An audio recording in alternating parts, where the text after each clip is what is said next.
Praise the Lord. இன்றைக்கான வேத பகுதி, பொல்லாங்காய் தோன்றுகிற எல்லாவற்றையும் விட்டு விலகுங்கள். 1 தெசலோனிக்கேயர் 5ஆம் அதிகாரம் 22ஆம் வசனம். Abstain from all appearance of evil. 1 Thessalonians chapter 5 verses 22. நம்மளுடைய வாழ்க்கையில தேவன் இன்னைக்கு நமக்கு ஒரு கட்டளையை விதிக்கிறாரு. என்ன தெரியுமா? பொல்லாங்கா தோன்ற எந்த ஒரு விஷயமா இருந்தாலும், தீமையாய் தோன்றுகிற எந்த ஒரு விஷயமா இருந்தாலும் அதை விட்டு விலகணும்னு சொல்றாருங்க.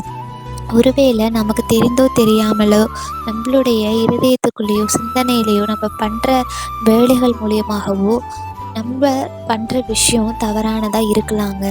அப்படி இருந்தது அப்படின்னா அதை நம்மளை சோதித்து அறிந்து பார்த்து அதை விட்டு விலகணும்.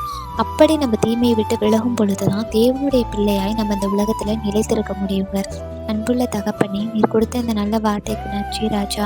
எங்கள் வாழ்க்கையில் ஏதாவது பொல்லாங்கான வழிகளில் தீமையான வழிகளில் நாங்கள் நடந்துக்கிட்டு இருந்தோம் அப்படின்னா நீர் அதை எங்களுக்கு வெளிப்படுத்தி எங்களை அதிலிருந்து விலக்கி கொண்டு வரும். இயேசுவின் நாமத்தினாலே ஆமென்.